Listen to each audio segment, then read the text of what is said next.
Yeah, so I had to re-add in the audio interface, which is a pain. I don't know why it stopped working. Just the usual stream and stuff. Everything breaks. Stream falls apart, network fails, lose my brain, you name it. Right, so it looks like, I was saying, it looks like I've got a stable stream.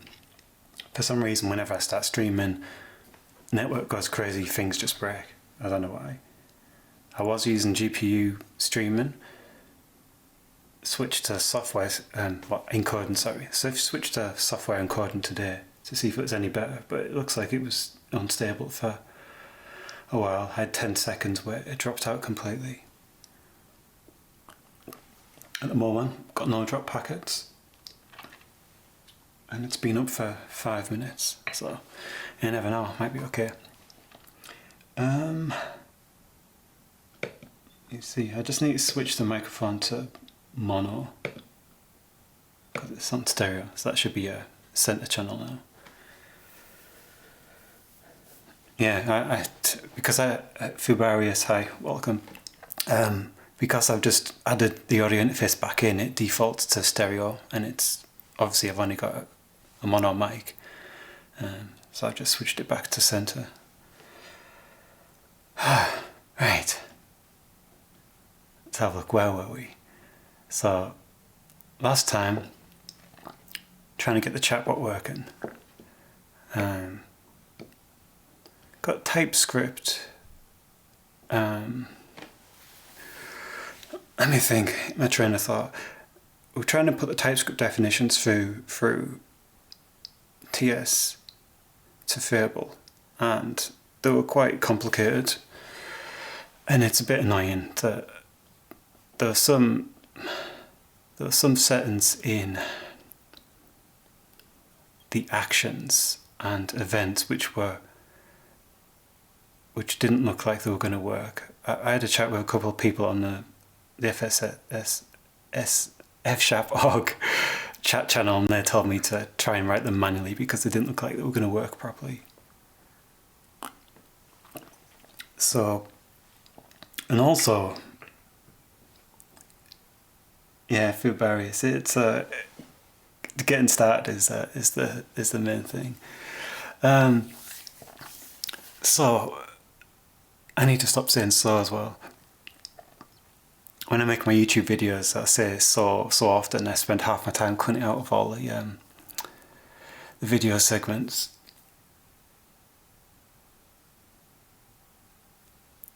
What we need to do is to start defining the chat stuff so we can just connect the chatbot, and it should be pretty easy because there isn't a great deal to it. We're going to just implement a very minimal interface so we can just test the chatbot. What I did want to do with the chatbot was to make it highlight the current line from chat, so you could do bang line 32 and it would highlight line 32, but as somebody pointed out to me, there's already a vscode add-in for this, so it doesn't really seem any point in doing that.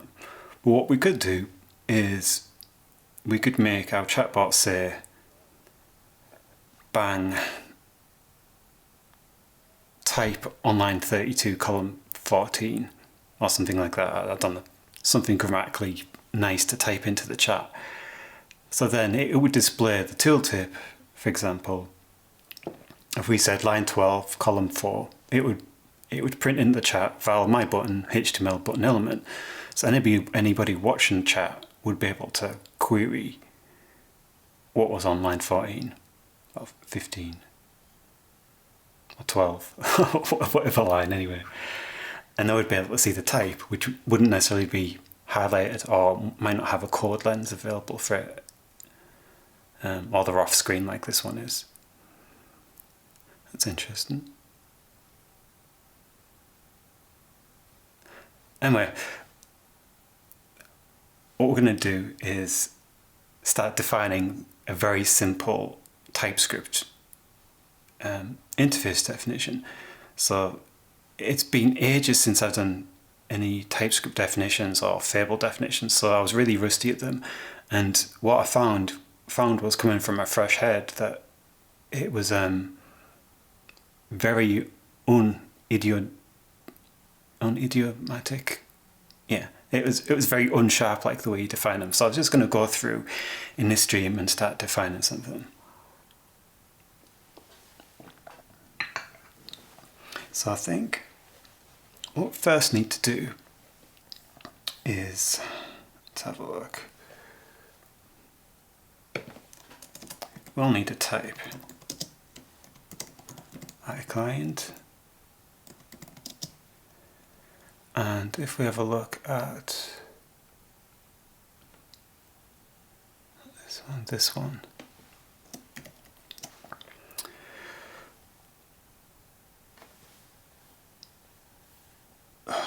desperate need another monitor because I don't have enough screens to look at. I've got three. I've got my iPad underneath, my main display here, and then my laptop display there. But I need windows all over the place to reference different material and keep my eye on the stream. Definitely have to get into one of them super wide monitors. It's just saving up for one. I fancy getting one of those, either a 43-inch, 44-inch, or a 49-inch one, which would go right across the whole desk. Might be a bit awkward on the stream because I'd be having to swing my head backwards and forwards to look at the different parts of the screen.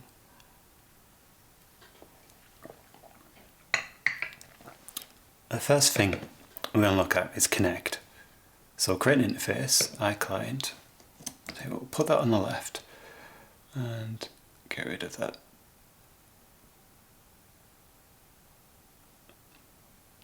I'll make this a bit smaller. Put this over there. Make this a little bit bigger. Hello test sample, that's the wrong one. Project C Web, that's the right one.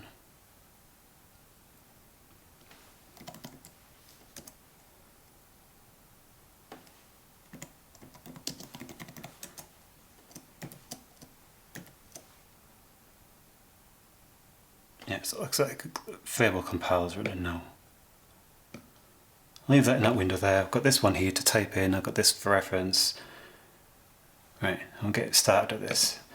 Type iClient equals, and then let's have a look what we'd have. Something like, let's try to connect. I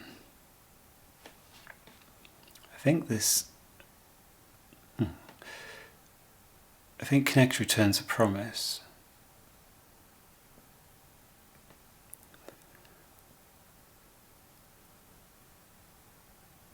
Let's have a look at the TypeScript definition. I'm going to use the TypeScript wrong one as a rough reference, but we're just going to implement just enough of what we need.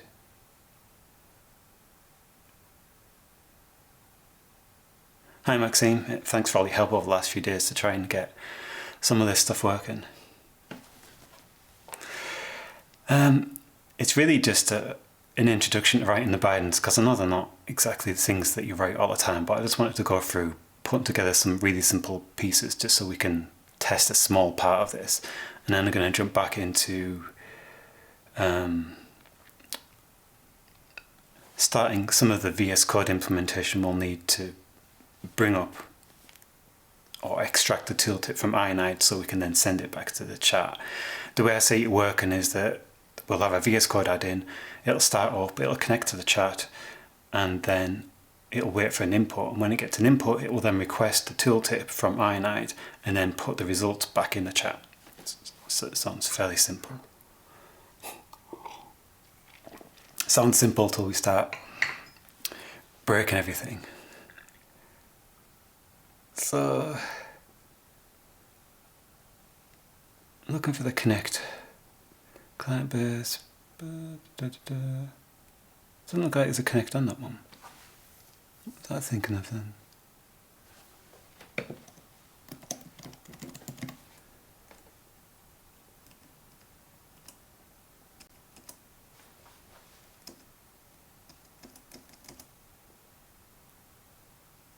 Oh, it's a connect action. Okay.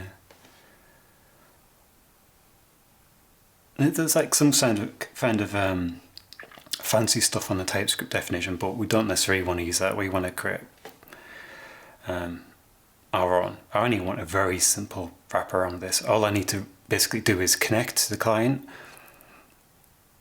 be able to call say, to call back into the chat, and to listen to the on message event. So I don't really want to write an entire binding for this, so we'll just keep it quite minimal.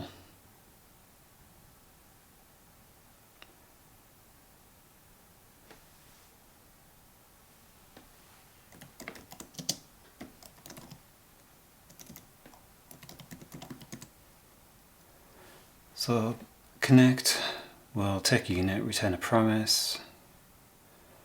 I think that was a string, which is the host, and a port, which is an int.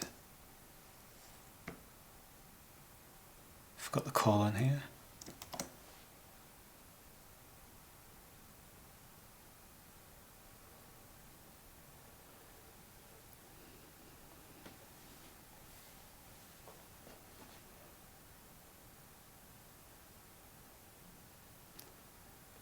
So I've tried connect unit, and we can back a promise string.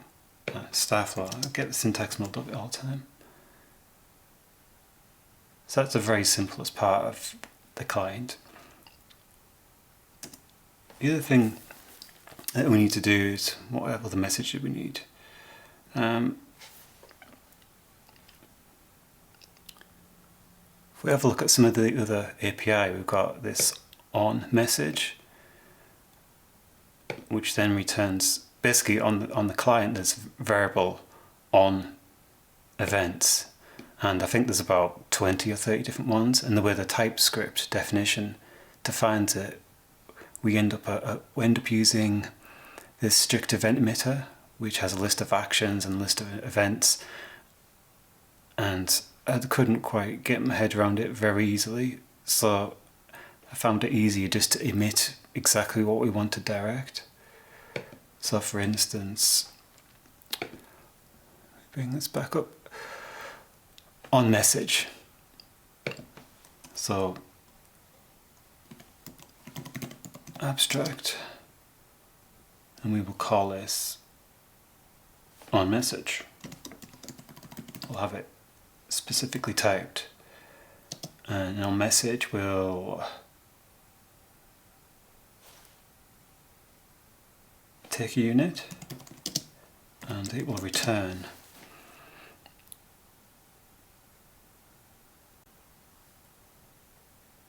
a message type, which we haven't defined. So we'll now define the message type.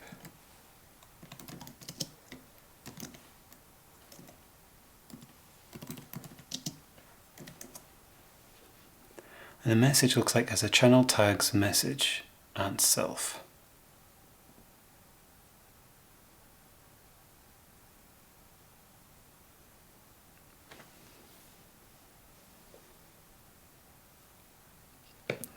We could model this as a record.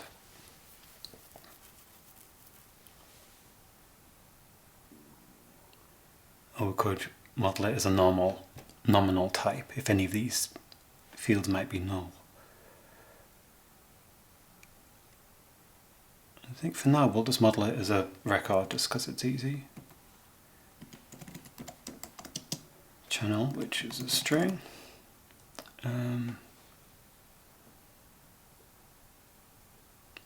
Tags, message, and self. Self indicates the message was from you, so you can use that as a boolean to make sure that you don't respond to messages that you've just said on the channel.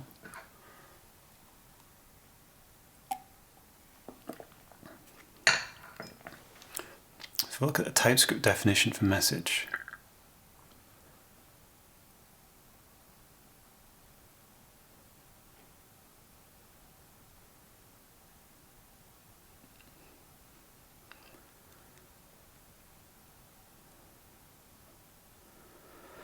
Let me see, I've gone video blind, I can't see message. There we go.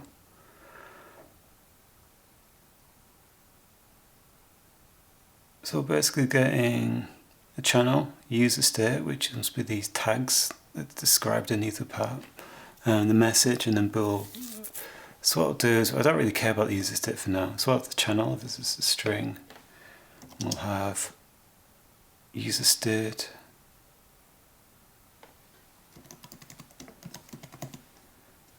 can't type, as an object, because we don't really care about that for right now, and then message as a string, and self as a bool.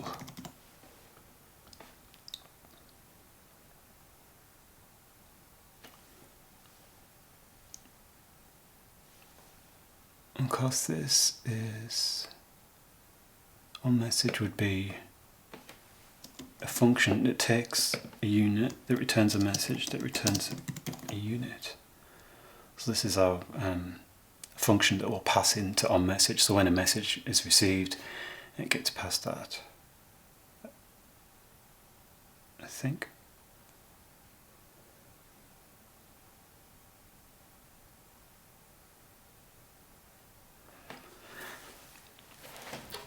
Just going to turn this light on.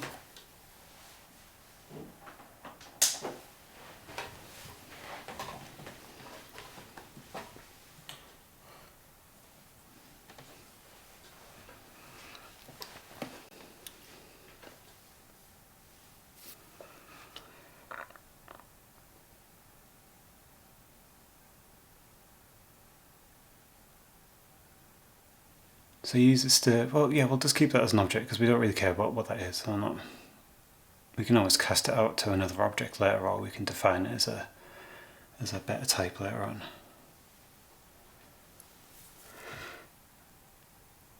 Yeah, Maxime's saying it's always good to start simple in terms of a binding to test things out. Yeah, it's sometimes the TypeScript binding can be vastly different to what you expect compared to the JavaScript one.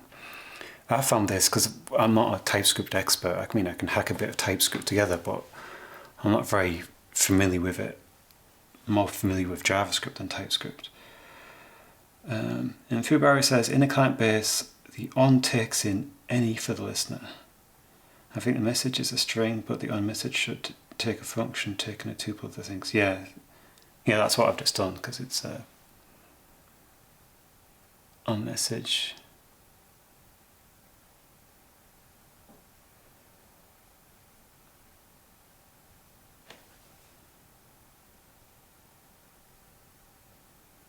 Taking a tuple of the things you just defined in the record.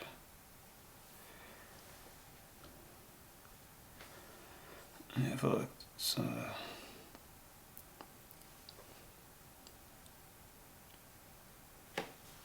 I got this the wrong way around. Message unit.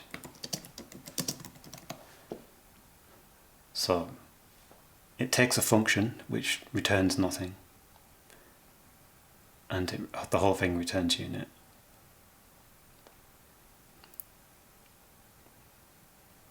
But we want this to be emitted directly as how we choose it, which we're going to be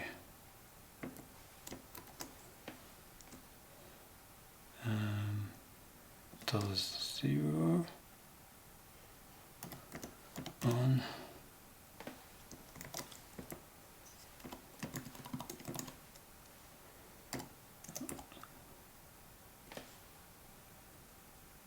message.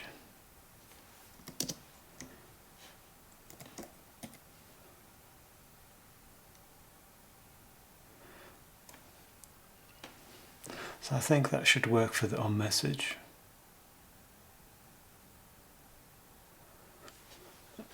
What we'll also do is we'll add on connected as well, so we know if this thing's working.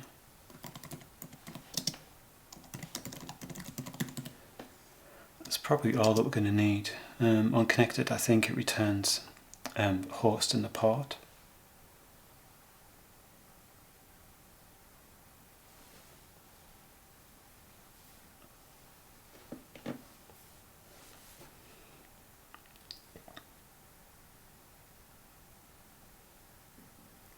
So if where it says, I mean, the listener doesn't take an object but a tuple.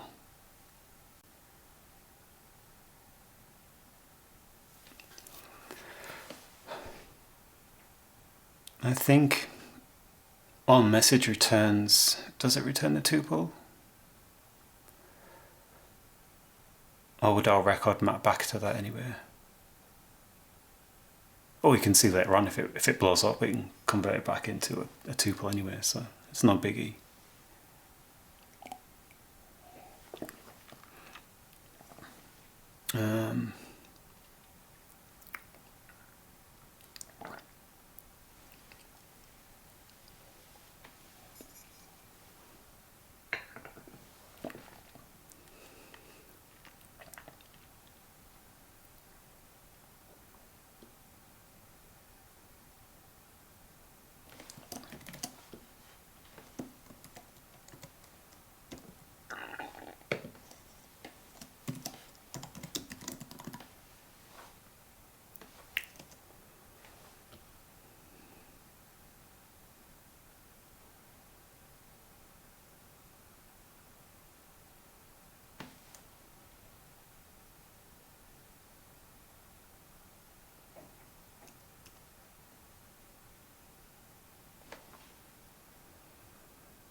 I suppose, yeah,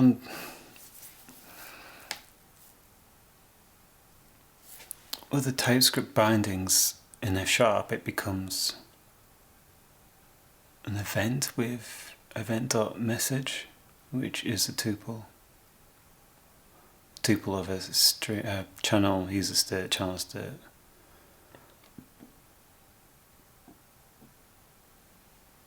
We could define this as a function type, but then we can't use named name parameters.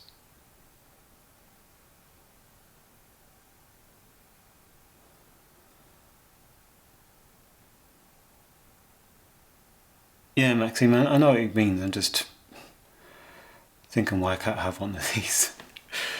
I hate tuples, they're awful. Well, they're not awful, just you can't name the parameters, and I want to know if it's a channel user state message or string.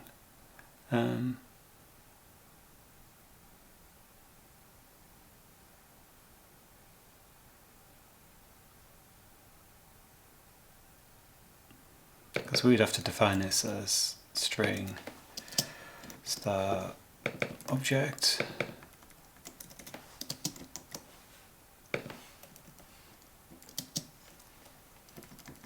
and then bool.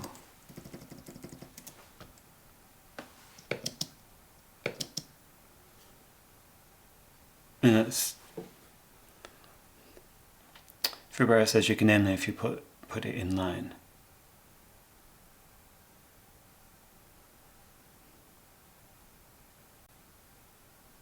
So by inline, we've had this discussion last time anyway.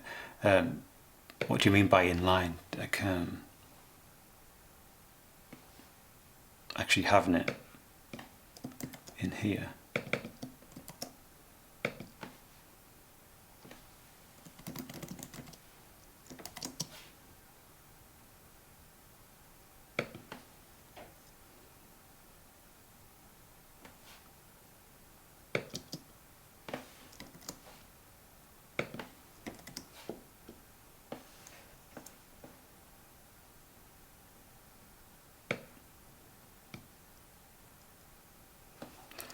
And get too carried away with semantics. It's just, we'll keep it like that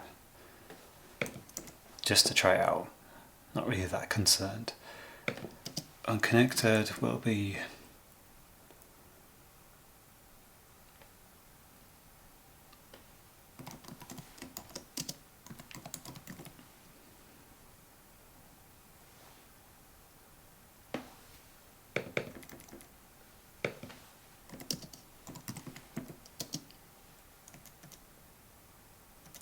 string stand.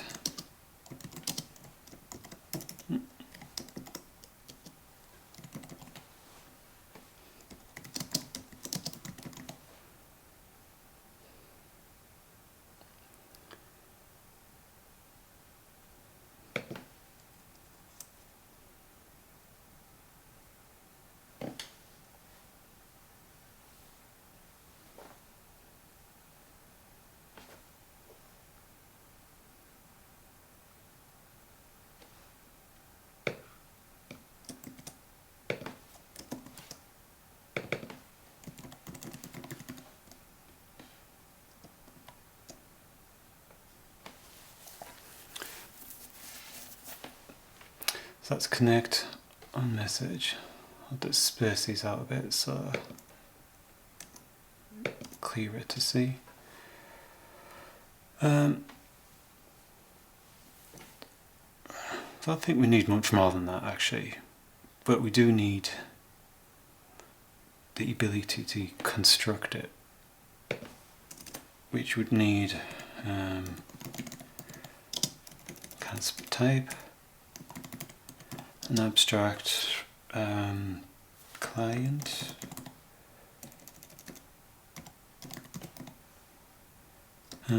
which would take, what does it take?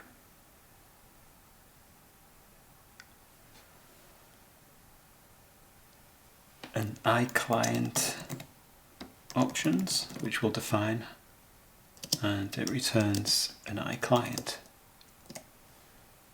So we'll define the client options.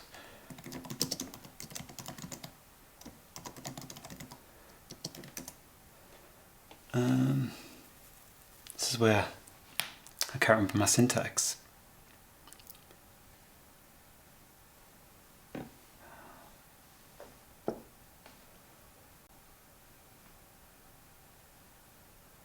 So the client options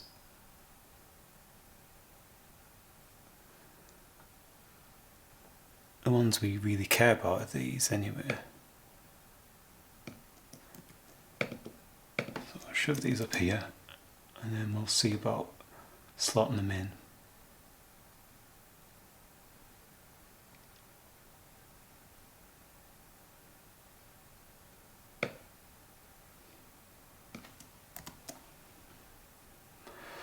So first of all we need some options, which has debug true.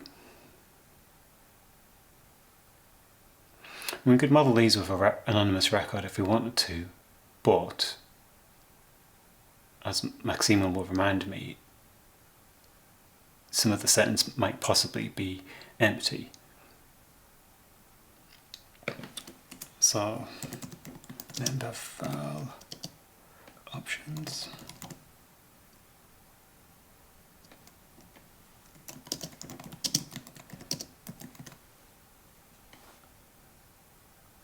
This is where I can't remember the syntax. I'll just look these up because I've completely forgotten.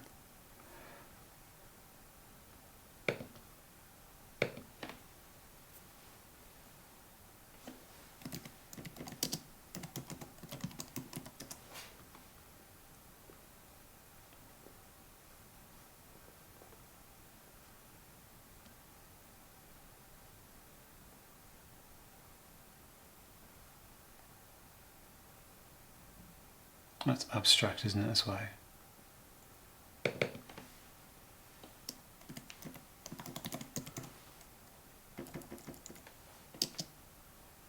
Extract options.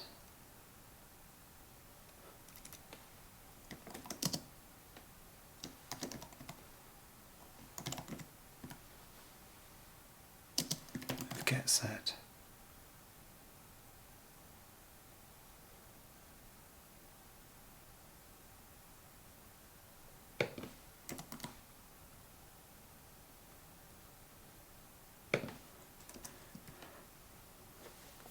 Type these backwards, so then we've got type options.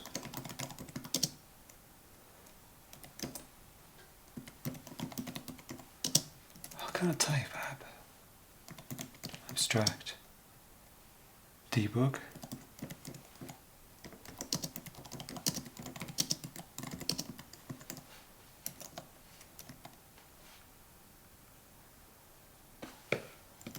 That's our first one.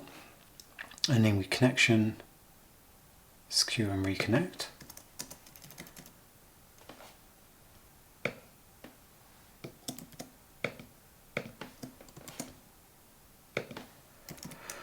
Sometimes this is a bit of a slow process, but sometimes it's worth just going through it and getting things exactly how you want it. I did try running the TypeScript bindings through, but you get overwhelmed with the sheer amount of information and types, so it's best just to model a small example to get what you want and then flesh out the APIs you need it, I guess. And then if you've got to publish this as a NuGet package, then you can flesh out all the different types and test them all as well.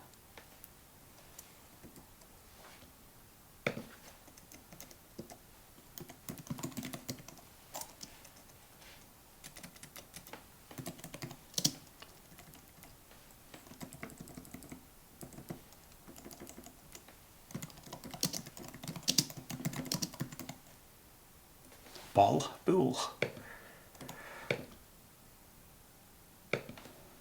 So what's everybody else up to? Has anyone started any new interesting projects lately? Doing anything cool with Fable?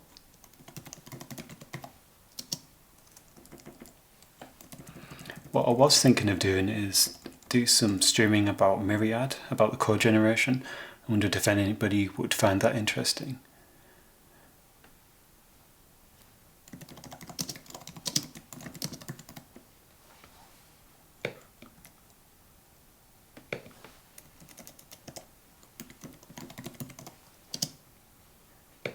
I need some auto correction for this.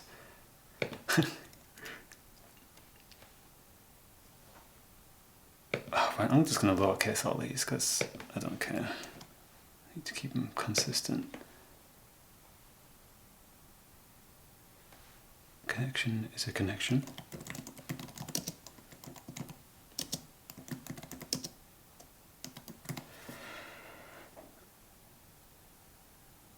So Fubaris says, took a look at fparsec recently and think about building a regex dialect translator. fparsec's one of those things where once you get into it and get used to all the different combinators, it's quite cool, but then within 2-3 weeks of using it, all of the different custom operators fall out of your brain and then you completely lose the ability to decipher it, I find. It's quite a cool thing. It just takes a bit of getting used to if you have to debug anything. So these types are slowly progressing on. It's a bit tedious typing these in.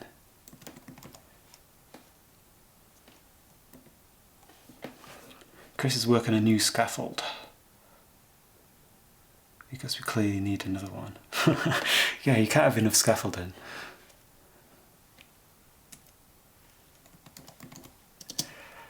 What I'm planning on doing is doing some work on Myriad to add more to the Fields plugin.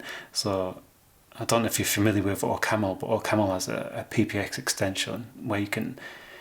There's a plugin called Field which defines all sorts of extra functions for record types. So for the first thing it does is it adds a function on for each field within a record, so you can easily map out the field rather than having to use a lambda expression.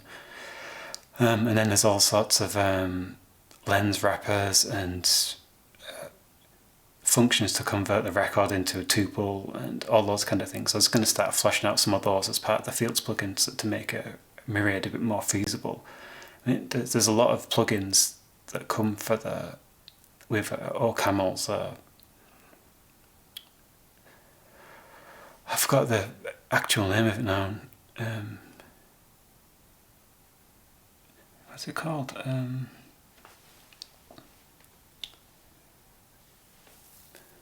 Fields.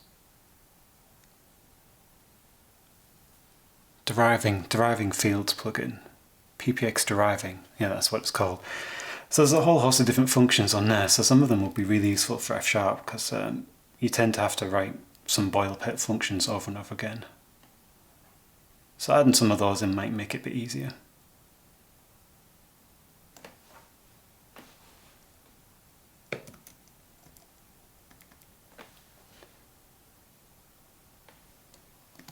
Identity.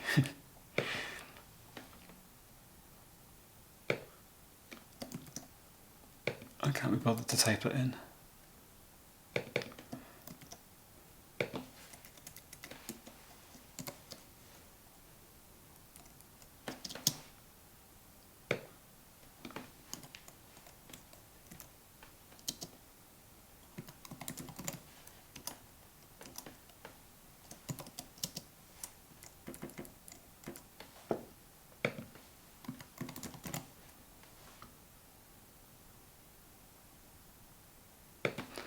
Now we need an identity in there as well.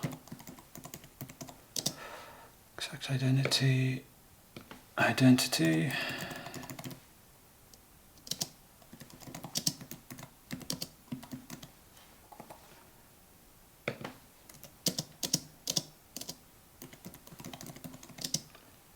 And abstract channels, which is it's not listed, it's a resize array of string.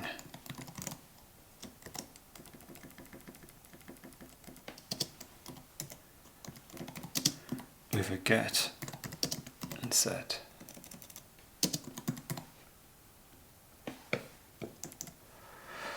So now we should have our iClient options. So if we give our iClient in iClient options, we'll get a client back, and then we'll be able to use the client to do connect.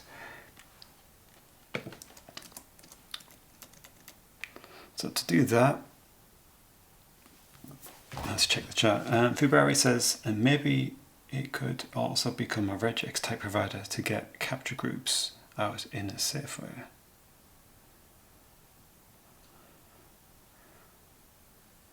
Is that referring to the last comment, or Chris's comment, or capture groups?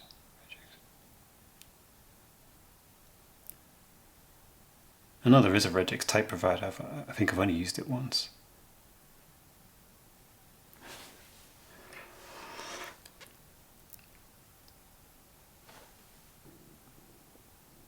If you got set on the identity types, where's identity? Ah, yes. Thanks for that. I think doing this kind of repetitive binding kind of trains your brain to what you expect with Fable bindings as well, so you can kind of get used to it. For me, it's not how I write F# code day to day, so it's like, oh. And the writing these emit things as well, sometimes I find them a bit confusing, even though they look kind of completely obvious now. When you first look at them, it's like, oh, what's this? I suppose I kind of like macros, so they should be friendly to me, but I just find it goes against my F# experience anyway. I mean, actually using Fable as it stands is okay. Yes, Foodberries, there is a regex type provider somewhere. I have used it, and it returns a typed capture group, I think. Maybe it's not typed, but there is a named capture group, so you can do like dot thingy group, and you'll get the group matches for that particular item. It definitely exists, unless I've dreamt it, but I haven't used it for maybe 3 or 4 years. I remember using it when I was doing some work on Xamarin. I was stuck in Boston and there's no work to do. So I wrote a type provider to do type safe reflection, and I remember looking at that one as a reference at the time, so it definitely does exist.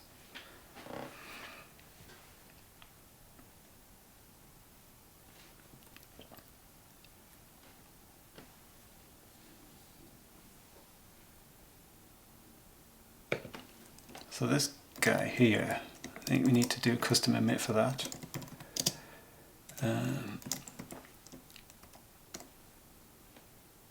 So that will be you. No, I don't know. I think we don't have to do that because it'll be based on the iClient thing. Yeah, that should be fine. So what we need now to be able to call any of this stuff, we need some way of importing it from the JavaScript. So we need a nice importer. So we'll call it TMI. It is an iClient. And it's JavaScript native. We will add an attribute this to do the import.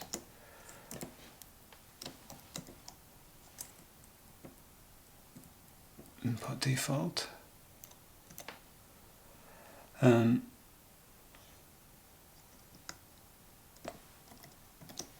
think this is TMI.js. So now we should be able to do, what I'll do is now I've got a debugger statement there so we can catch the debugger when we step into this to make it easy to try out.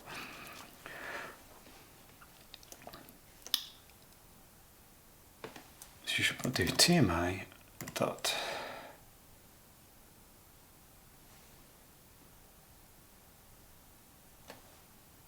client. I think I'm going to go with lowercase for that.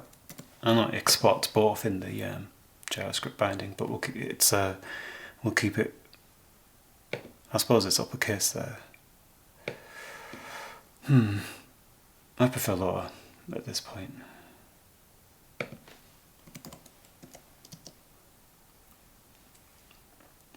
Of course, we need to pass into that. We need an iClient options.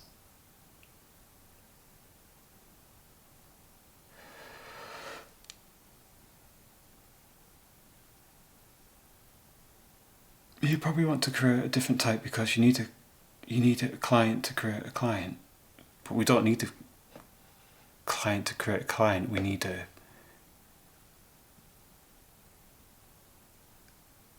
iClient options to create a client.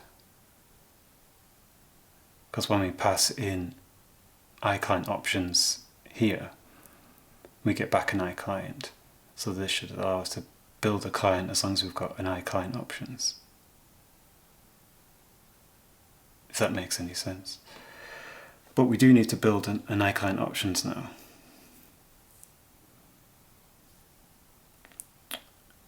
And I don't have any code to do that either.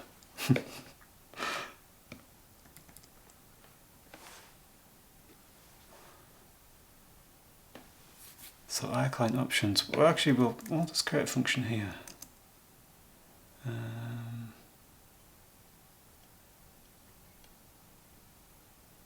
The lib doesn't expose an iClient, but the constructor.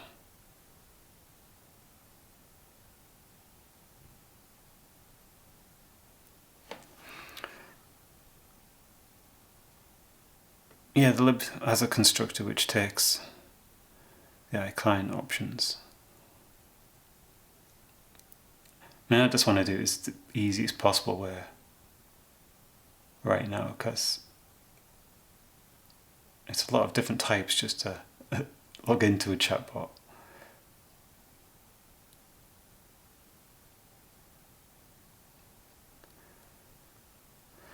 So we've got TMI client, iClient options. We just really need to create one of these,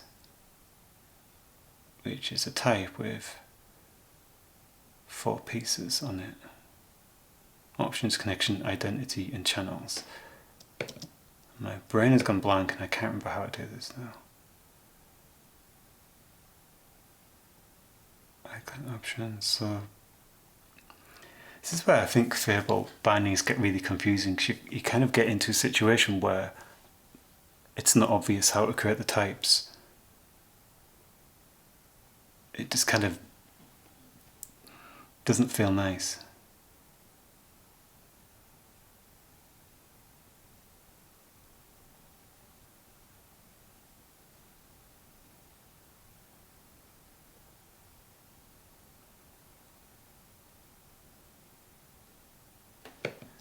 And if it's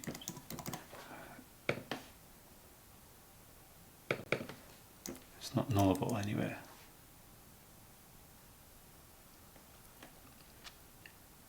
I mean, we can create a client by passing in iClient options, but now we need to pass something into iClient options to create an iClient options.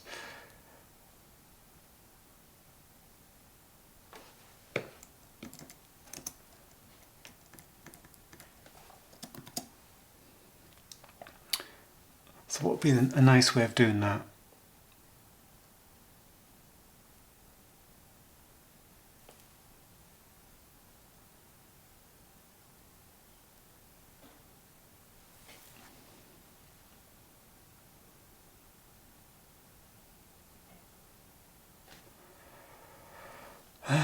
Let me think. Chris says you could create empty iClient options and then set the fields.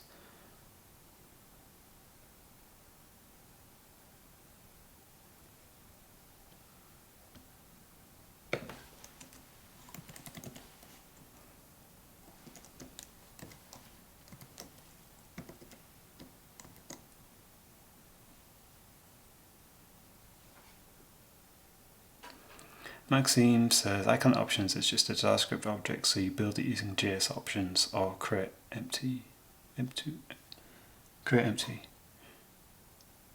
JS options is friendly for nested objects. JS option.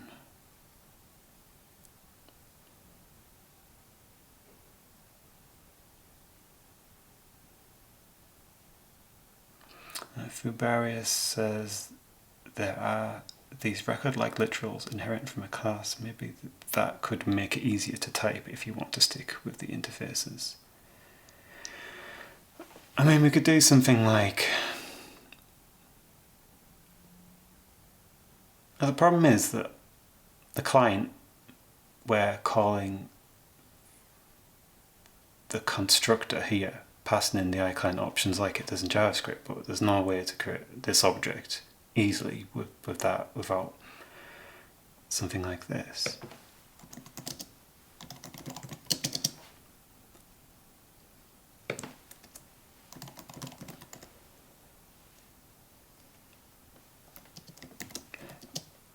I mean, we can create these really quick.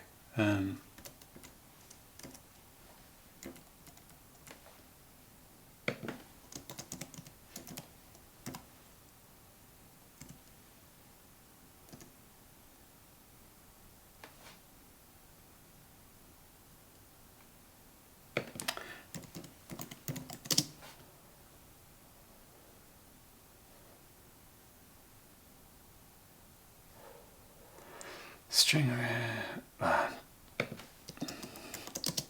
I created these options previously because I want to keep the private OAuth and whatnot in a separate file, so I just put them in environment for now. Options.channels. Yeah. What am I thinking? I think I meant to type that and I deleted it or something. I just typed E in front of it. The channels is an array, but that's a resize array, so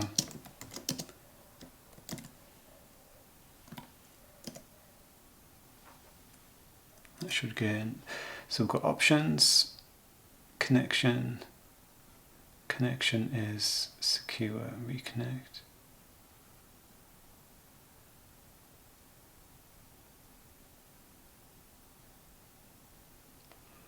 JS options.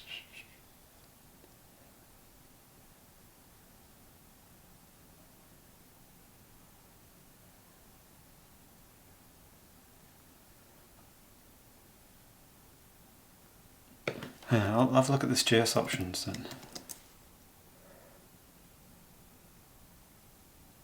So JS options.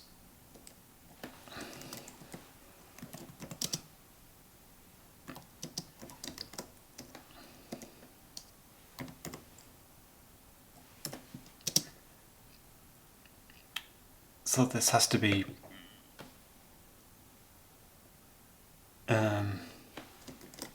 typed.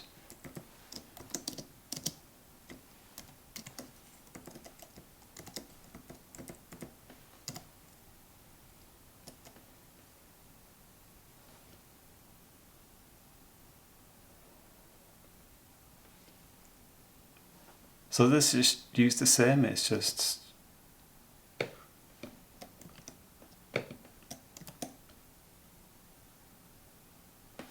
not sure how to use it. Never mind.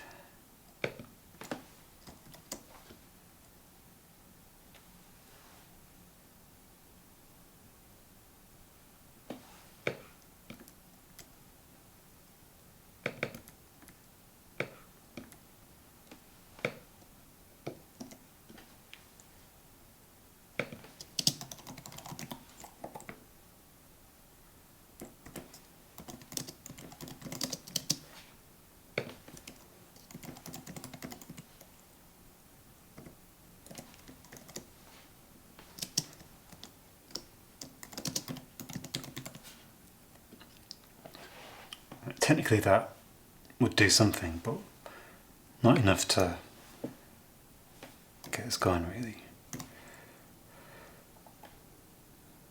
Connection is an iConnection, identity, options.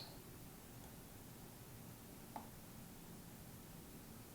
don't think we need to set options. We can set true if we want. If you want to use client with a lower C, you need to use an emit attribute because JavaScript expects a client with a capital C. I think in TMI.js exports both the uppercase and lowercase client.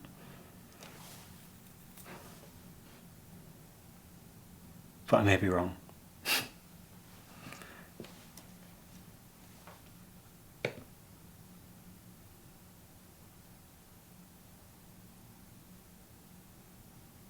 I think I did check that, and I saw there was 2 exports. Actually, we can just check quick.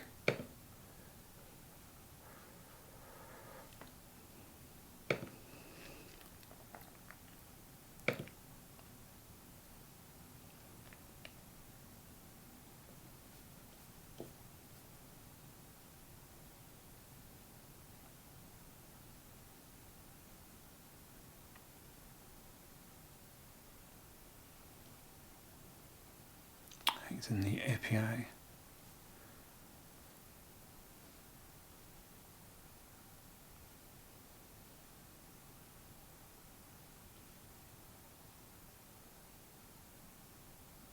Anyway, you can try that out later.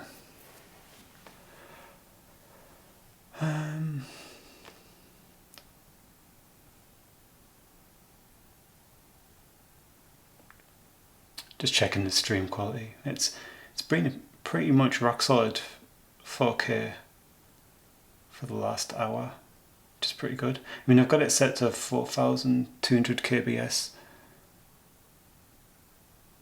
I mean, I can stream up to 19,000, but obviously Twitch will just kick me off if I do more than 6, I think.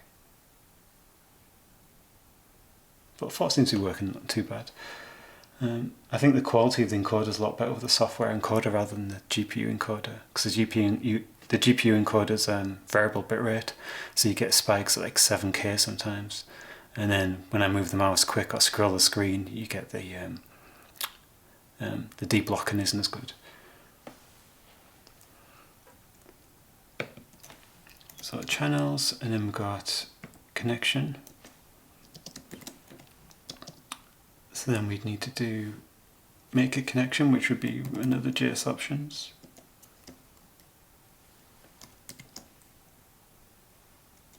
I call it iConnection. Or just connection.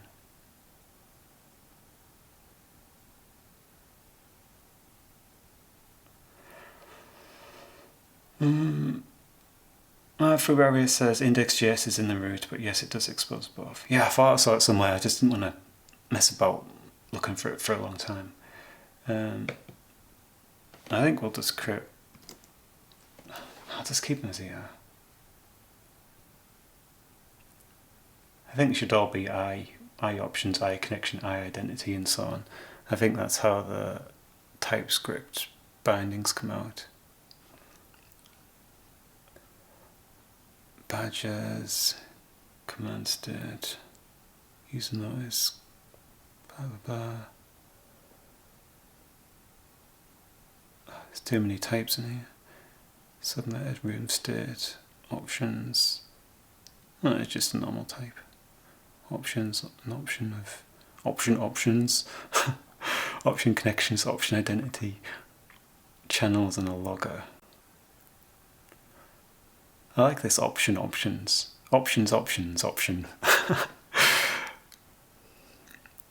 So if you fully qualified that, it'd be options.options, which would be an option. So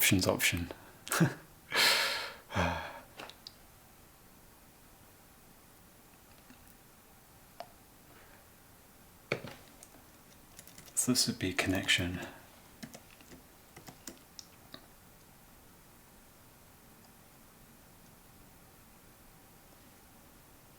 I've done it the wrong way. Options.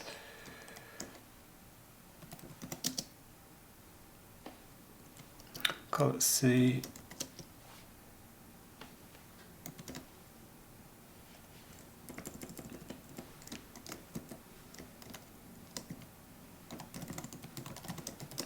Connection. Does think we need connection?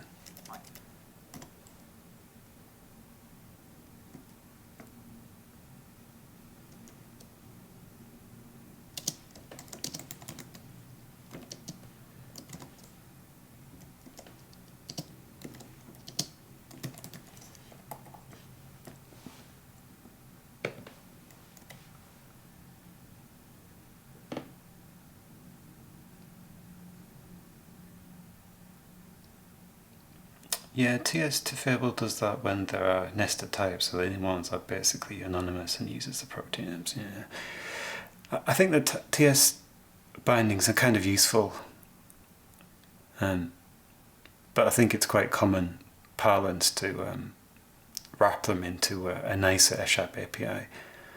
And I thought maybe with me experimenting with this being fairly new and kind of going through it step by step from basics, it might be useful for somebody else along this journey so they don't rage quit or anything like that. So we've done channels, connections, identity.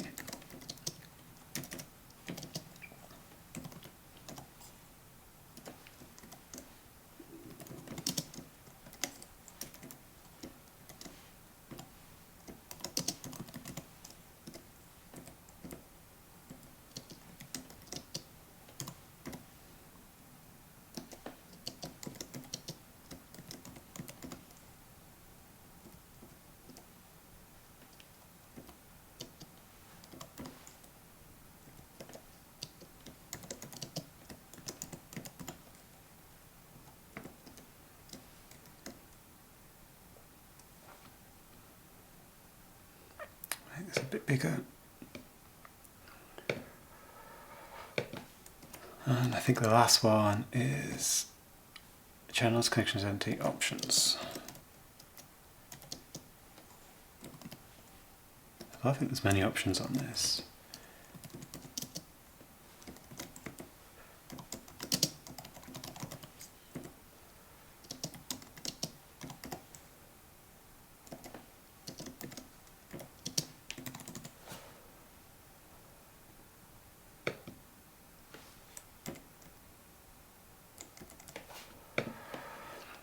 So when we click, we'll get the debugger to lock in. I don't care about that for now. That's compiled.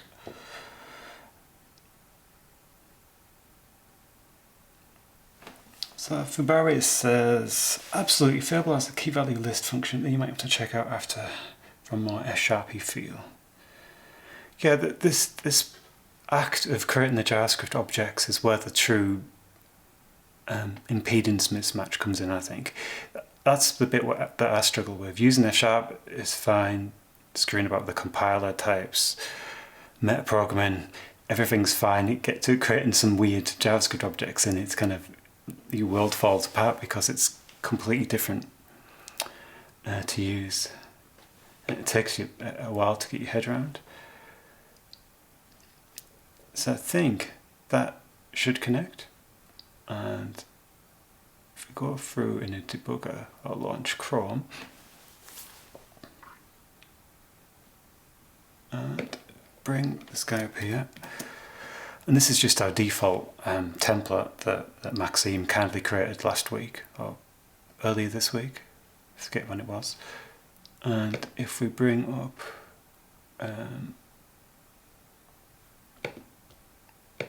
forgotten where the developer tools are.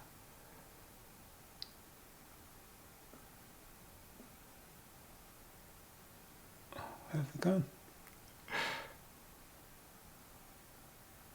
There we go.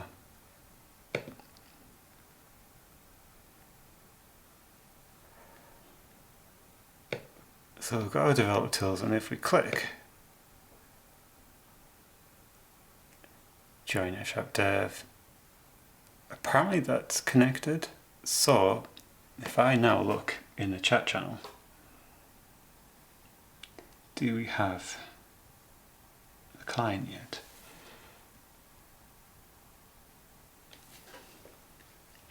Have a look.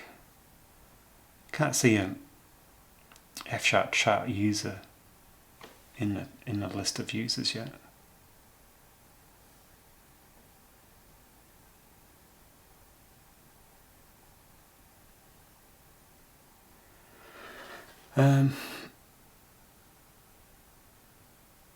Connected, but it does say it has connected, so it's connected somewhere. So we've sent out authentication information, we connected the server, and we've joined this chat channel. Let me see if I can...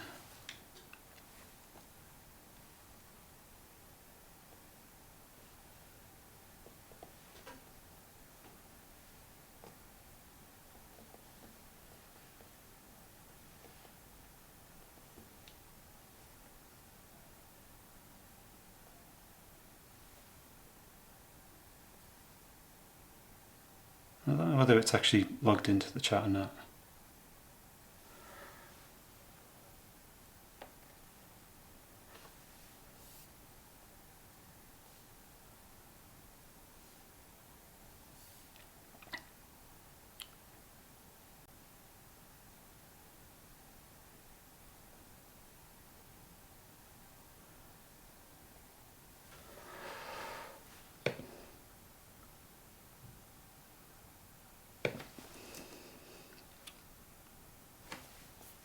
What we can do is subscribe to the connected.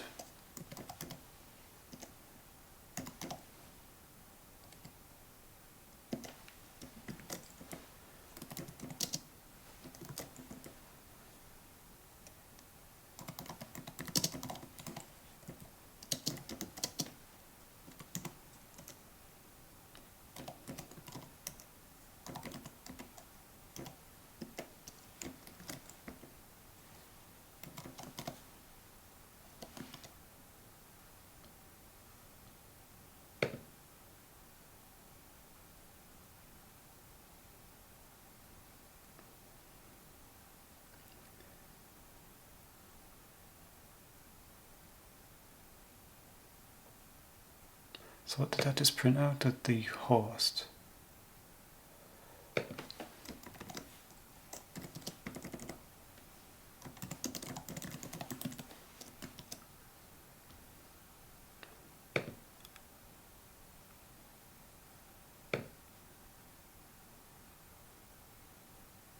Unconnected I. I don't think that's quite right. Unconnected I. So the value of the host is I. I'll tell you what, well,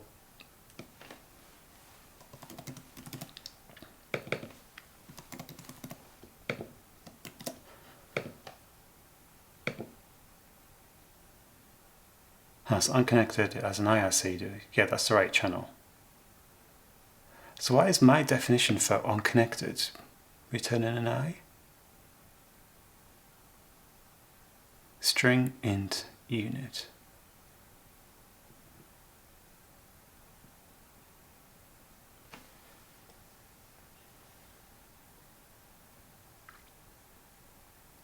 Now, if we look in the, if you now look in the users in chat, the F# chatbot is actually there now.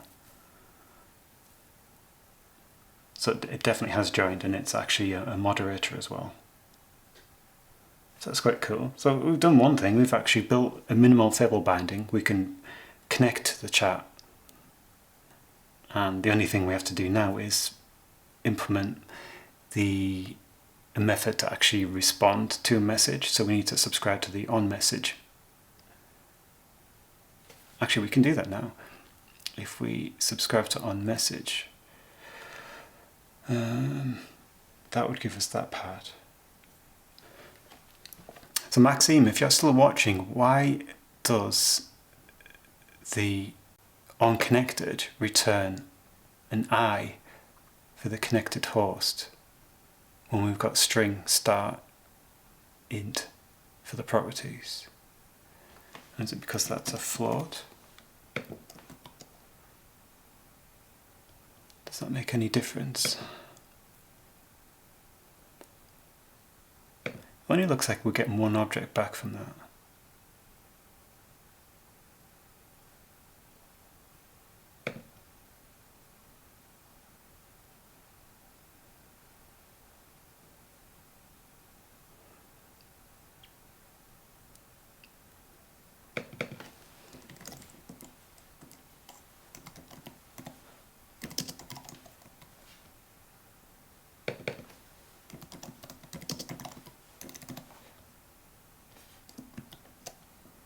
So we print out the host and the port. IR. Oh, so it's splitting the string into a series of tuples. That's what it looks like.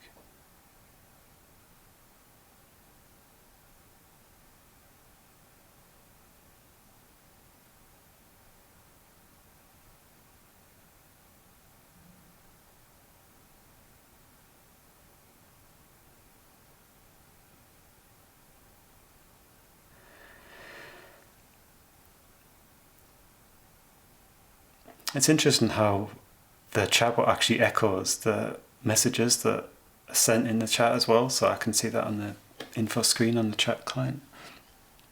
I would say it printed the first letter of IRC. But how could we change our signature for the onConnected so that it was correct? As far as I can tell, onConnected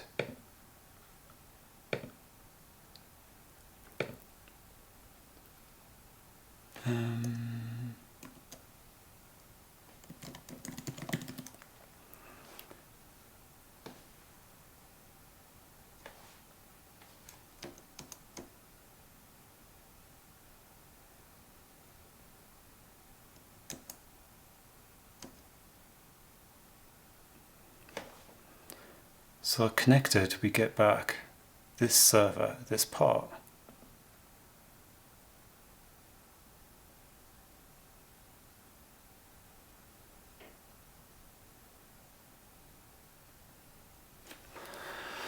I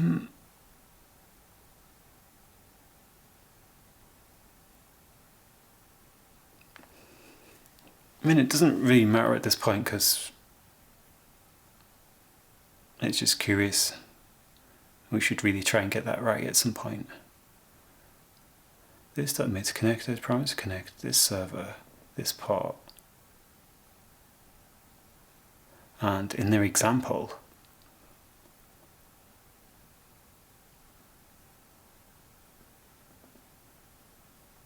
there isn't actually an example of that part on your message.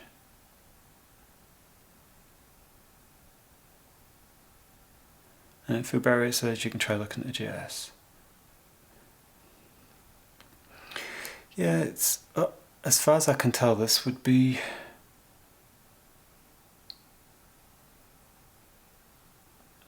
because we're making it connected. So this is the output line here.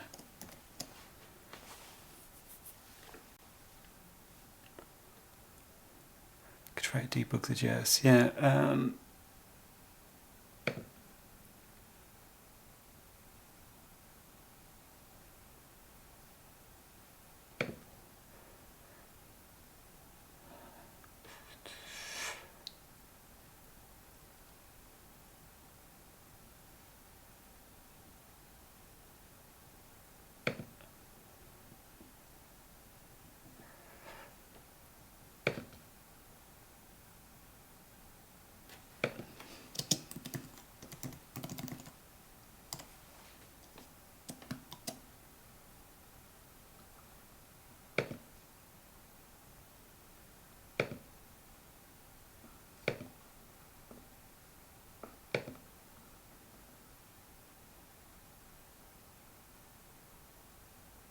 Ah, got him the parameters.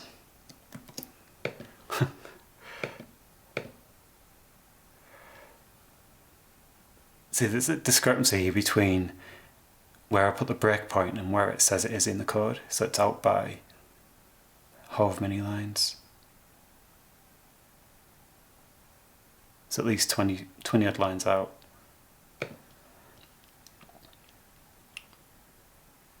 But if we look at this, we should be able to see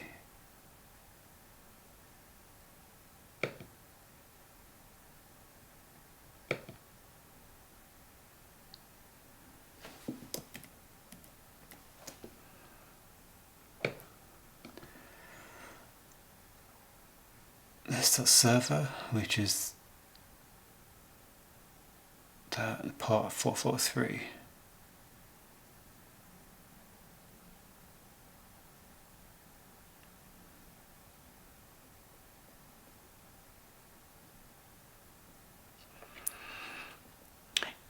Yeah, if you Barry's, it's one of my great discoveries this week is that if you put a breakpoint in, you can actually catch it on Chrome and on VS Code, but it's actually easier to debug it in the Chrome debugger rather than this one. Because if you look at this one, it says I'm on this line, which I'm clearly not on that line.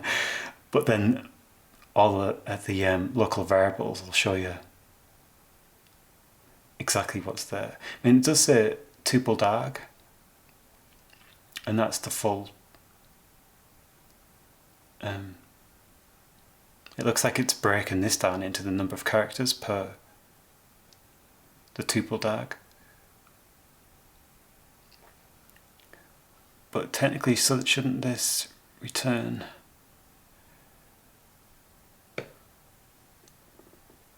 Why is this returning? This server, that should be that's what should be coming back.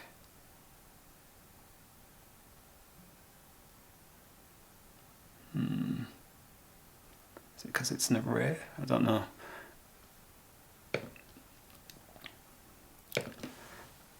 We'll get rid of this debugger and we'll change the signature to something else. Let's have a look. Unconnected string float. What if we change that to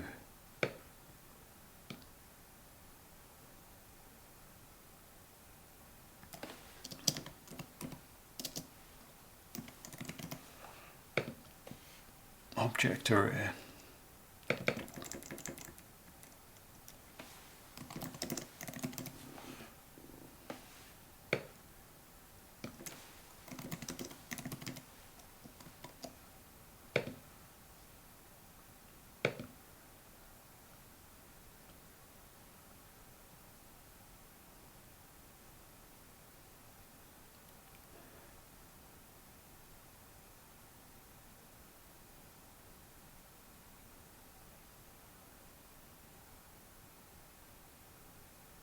Yeah, I was thinking that I've screwed up the signature as well. String star float.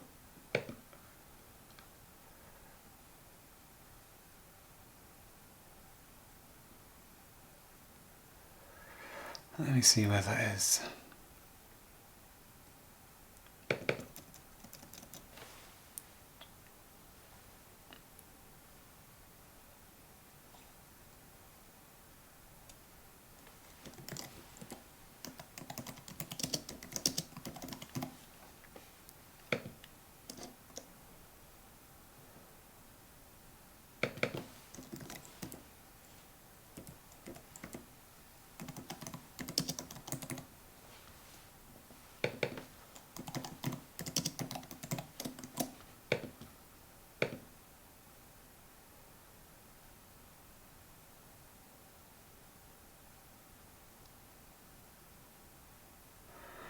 So getting the same behavior again, it's splitting that into a tuple.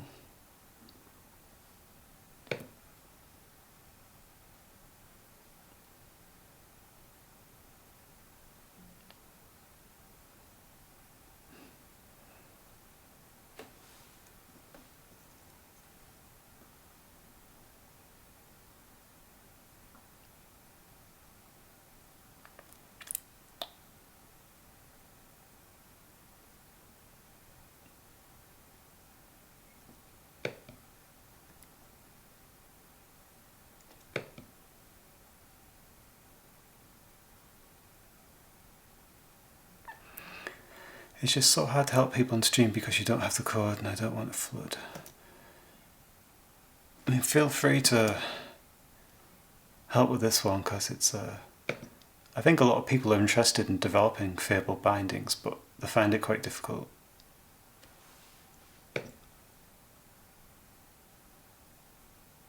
And this isn't working, there's a hot string float.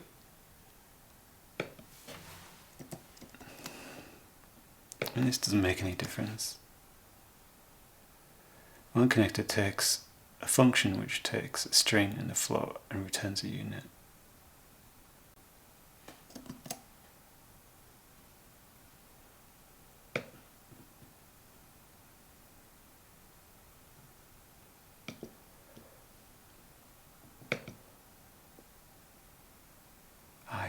It's just odd.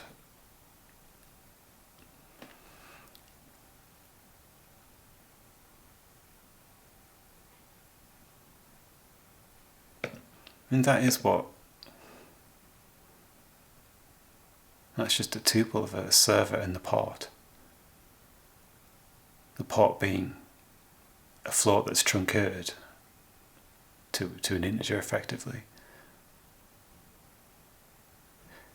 But even if I change this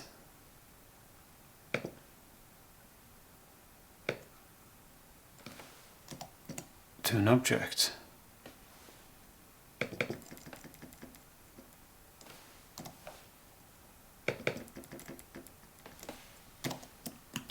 we're not getting the port back. We still only get the host.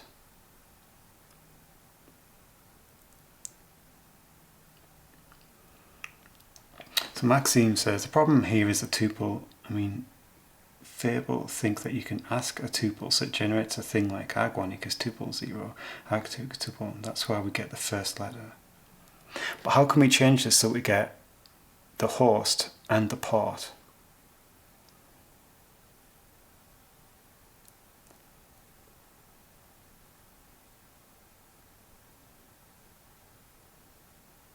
Fubari says perhaps Fable can deconstruct the callback properly, so you could use string int unit.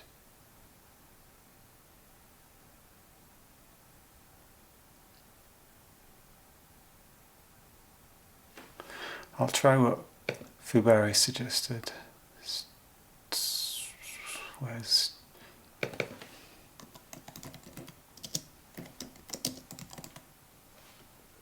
I'll keep it as float because it is float in the specs, but unit should work.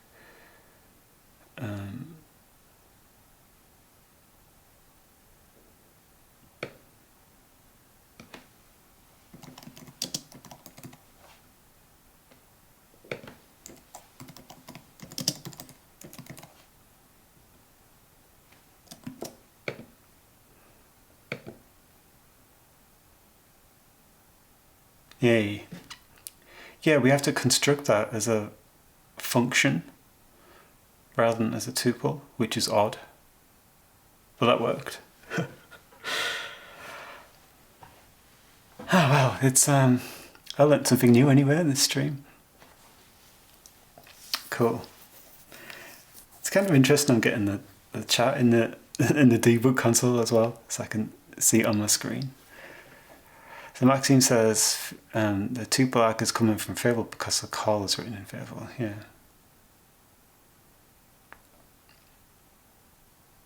It's still a bit curious. The last thing we could try is Let's see what time it is. I've almost been streaming for an hour and a half, so I'm going to have to call it a day in a minute because I need to get some food.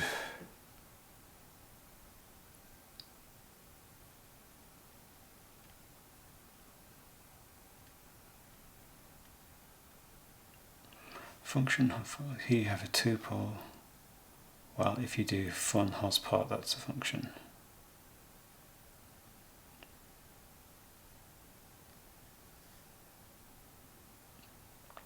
Anyway, the main thing is we've actually built that minimal part of the API, and we can kind of recreate this.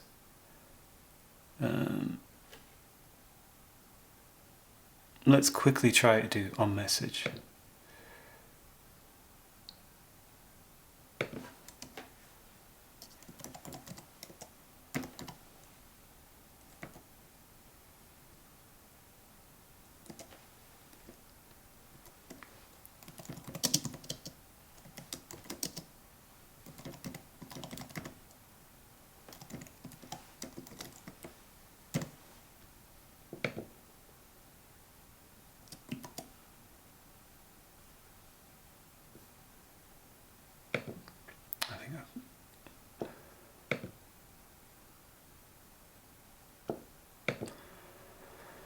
Let me see, development tools. Oh no, yeah.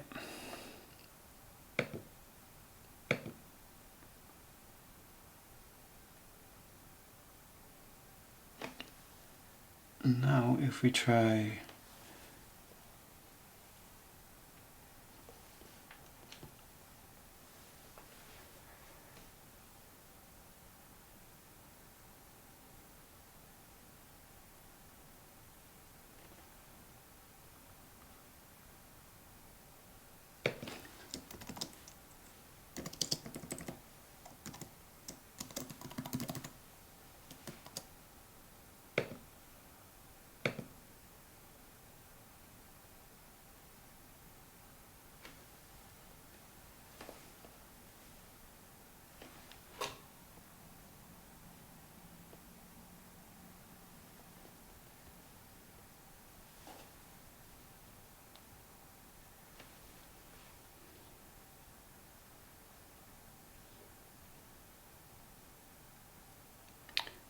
right, so the message is being fired, and it's printing out the channel.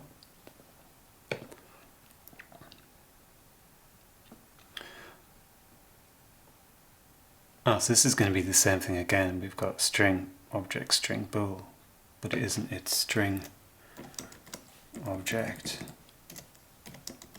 string, bool.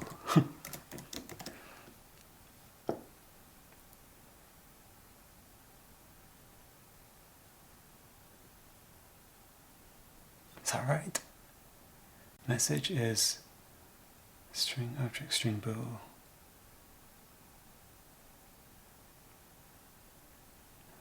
Thanks for stopping by, Fubaris, and hope to see you again.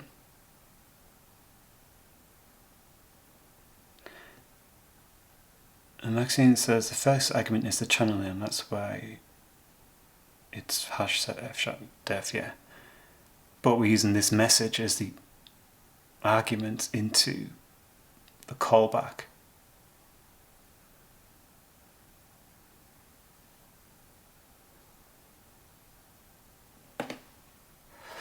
So that's confusing me how we define that.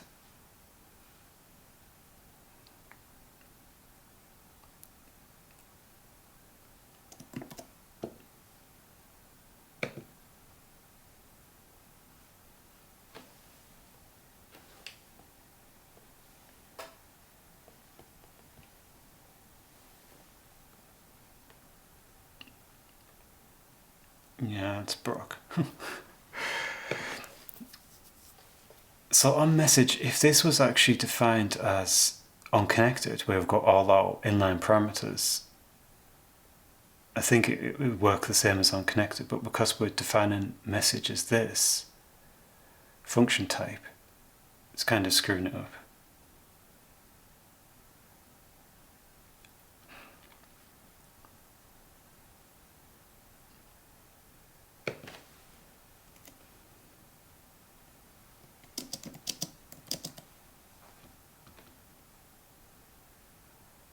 It's because that is...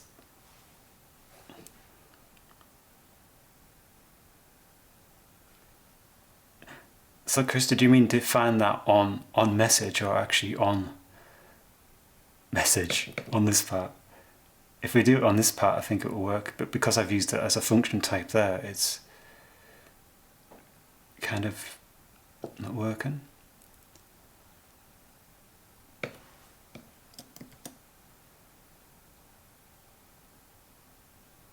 You need to inline the definition. Yeah, I think I do.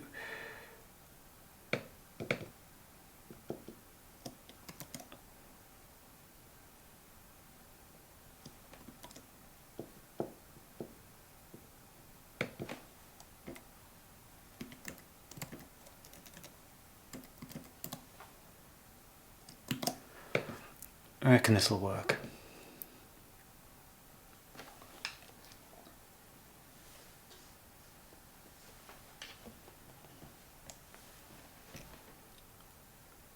Ooh. So, yeah, we've got all the objects now. So, I've got a shitload of stuff there. Badging for a load of crap. Username, broadcaster. Oh, so yeah, because it's me. It's bringing back the fact that I'm a broadcaster. Chat channel. I'm not subscriber. Mod false.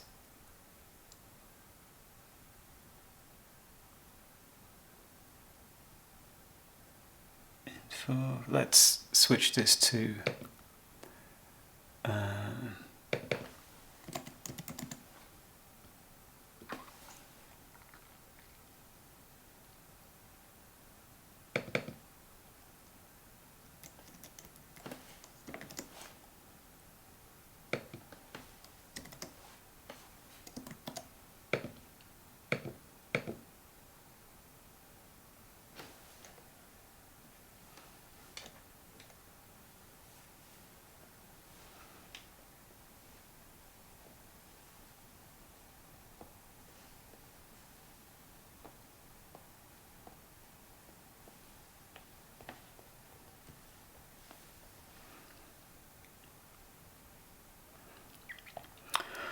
So that just gives us back a load of junk.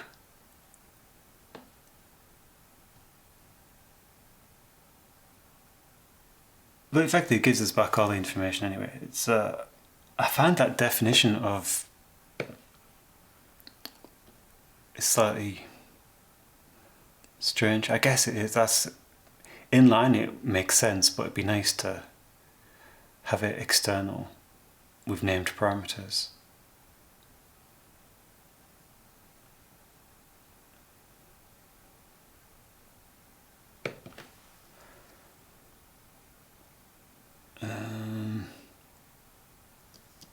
Can we actually name these? I don't think we can name these, can we?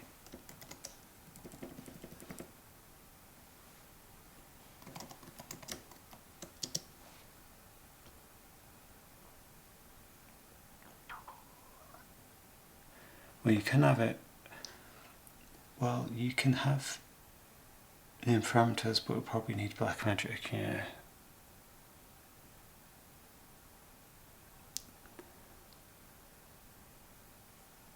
It's a shame because it's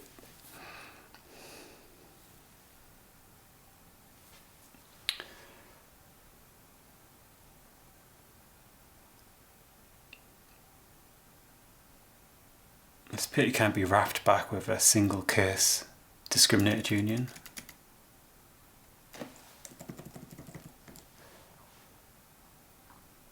One, two, three. So we get 4 parameters back.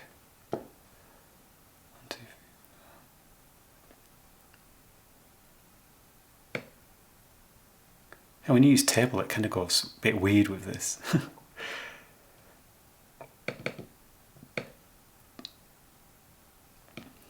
So the 4 parameters were channel tags message self. So channel tags message self. That's not message, is it? We've named.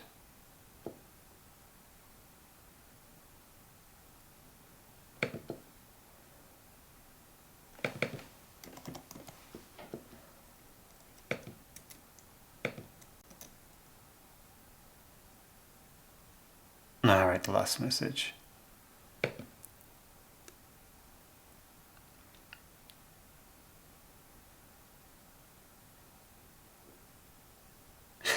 Yeah. I'm thinking it's hello. Thinking I didn't type we've named. Yeah, cool.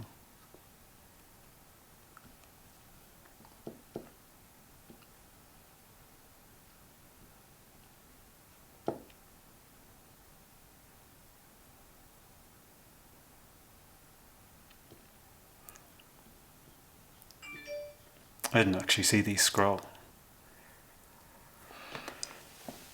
Okay, so I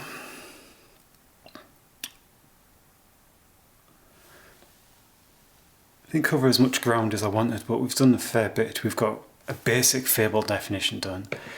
We can construct our options to pass to it.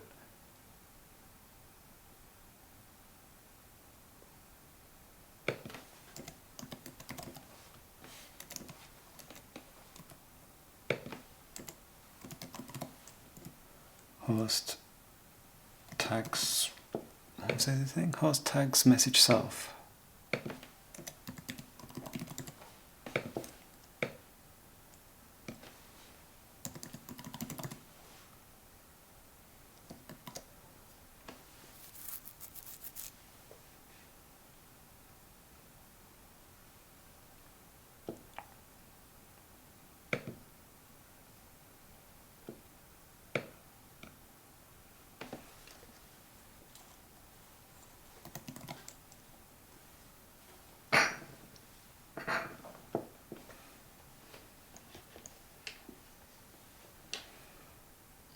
Yeah, cool. So that's kind of enough to be going from.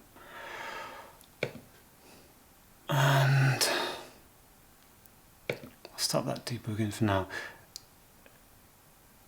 So this kind of proves the interop between the Twitch channel and our Fable stuff. The next thing we need to do is have a look at doing a basic vscode extension so that we actually, on starting the extension, we launch this code to get into the chat channel. And then what we do is when somebody sends a specific message like bang, tooltip, line 47, column 32, it then returns the contents from inide for what the tooltip would be. So for example, it would return some of this text in the chat.